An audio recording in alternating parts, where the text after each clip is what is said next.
Bienvenidos a África 7 días. Este es el programa semanal de France 24 dedicado a la actualidad del continente africano. Mi nombre es Amal Ben Othman y esto es lo que veremos hoy. El conflicto entre Israel y Irán ya se hace sentir en África, donde Teherán ha buscado reforzar lazos en los últimos años y donde la inestabilidad global tiene un fuerte impacto. Las consecuencias económicas y diplomáticas de esta crisis en Medio Oriente abren nuestra emisión. Sumud, que en árabe significa resistencia, es la caravana tunecina rumbo a Gaza, pero su avance hacia Rafah, en el sur del enclave, se ha visto frenado por bloqueos en Libia y Egipto. Hablamos con Hatem Lawine, uno de sus participantes. Un año después de las protestas de 2024, Kenia vuelve a movilizarse. Las calles de Nairobi se llenaron de manifestantes tras la muerte de un activista y en medio del debate parlamentario sobre la ley de finanzas. Los impactos de los ataques de Israel contra Irán y la respuesta de Teherán ya se sienten a miles de kilómetros de Medio Oriente y de la región del Golfo Pérsico. Y el continente africano empieza a enfrentar las consecuencias de este conflicto, sobre todo a nivel económico. Justo después de que Israel bombardeara las infraestructuras militares y nucleares de Irán, el precio del petróleo a nivel mundial se ha disparado. El 13 de junio, el barril de crudo Brent subió más de un 5%, alcanzando los $73, y analistas advierten que si el conflicto se intensifica y afecta a las principales rutas de producción o transporte, el barril podría superar los $100. En países como Ghana, donde la inflación venía bajando tras meses de altos precios de combustible, la nueva subida del crudo genera preocupación. Se estima que los precios del combustible podrían aumentar entre un 5% y un 7% en los próximos días.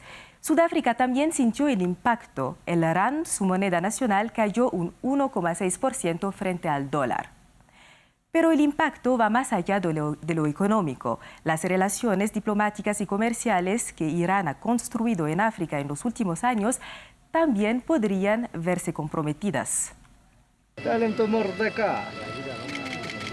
En 2023, el fallecido expresidente iraní Ebrahim Raisi visitó Kenia, Uganda y Zimbabue. En ese momento, Irán buscaba ampliar sus lazos comerciales con África y presentarse como una alternativa al modelo de desarrollo occidental.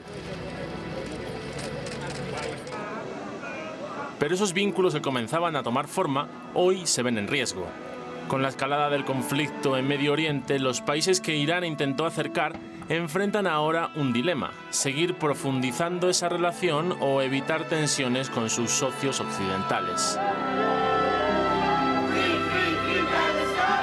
Las divisiones también se reflejan dentro del propio continente. Sudáfrica, aliada histórica de Irán y defensora de la causa palestina, condenó los bombardeos israelíes. En cambio, en Sudán, donde operan facciones respaldadas por Emiratos Árabes, aliado de Israel, los grupos paramilitares que controlan parte del país han adoptado una postura más crítica hacia Teherán. Pero las consecuencias no se limitan al plano diplomático. El alza del petróleo golpea directamente a los países del este africano que dependen de importaciones de alimentos y combustibles. La inestabilidad en el Mar Rojo, agravada por los ataques de los hutíes en apoyo a Gaza, ha obligado a desviar las rutas marítimas hacia el Cabo de Buena Esperanza, encareciendo los costos y provocando demoras. Para muchos analistas, la crisis entre Israel e Irán también pone en evidencia la fragilidad de muchas economías africanas, vulnerables a tensiones que se originan lejos del continente. En este contexto, crecen las voces que llaman a reforzar la integración regional como vía para reducir esa dependencia. Y seguimos con la situación en Medio Oriente y su eco en África. Sumud, que en árabe significa resistencia, es el nombre de la caravana de solidaridad con Gaza que partió de Túnez. Reúne a más de 1 millar de tunecinos, argelinos, marroquíes y mauritanos, pero fue bloqueada por las autoridades del este de Libia, que además arrestaron a varios participantes. Aún así, el Comité de Coordinación por Palestina, organizador del convoy, reafirmó su intención de llegar hasta el paso fronterizo de Rafah para romper el bloqueo sobre Gaza. Hablamos con Hatem Awini, militante e integrante de la Vía Campesina, quien participó en el convoy y lo acompañó hasta Libia. Nos explicó en qué condiciones se llevó a cabo la iniciativa. Entonces nos organizamos y pusimos en marcha esta iniciativa que nos llevó mucho tiempo preparar. Somos asociaciones miembros de Vía Campesina, una red que reúne a 1 millón de mujeres rurales y sin tierra. Trabajamos junto a compañeros de la UGTT, el sindicato más grande de Túnez, así como con el FTDES, la Liga Tunecina de Derechos Humanos y muchas otras organizaciones del país. Juntos comenzamos a coordinar esta caravana. El día señalado iniciamos la marcha hacia la frontera tunecino-libia. Yo mismo acompañé la caravana hasta la ciudad de Ben Guerdén.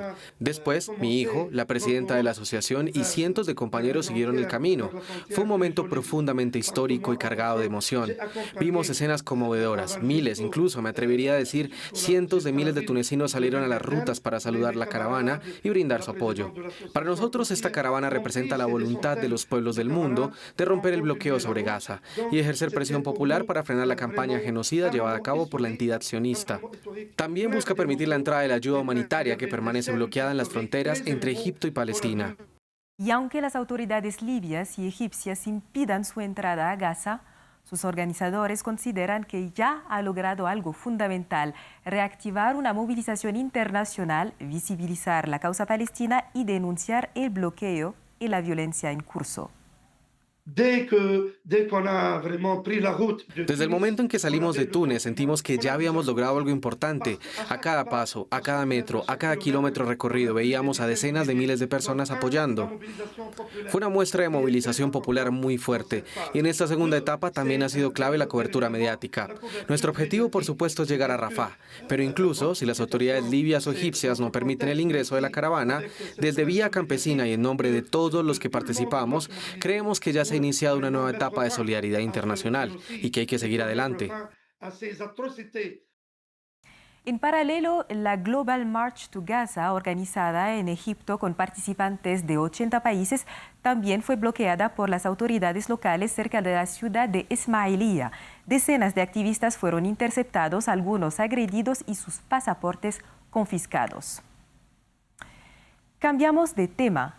La semana pasada, cientos de jóvenes manifestaron en las calles de Nairobi tras el asesinato presuntamente a manos de la policía de un activista y blogger crítico con el poder.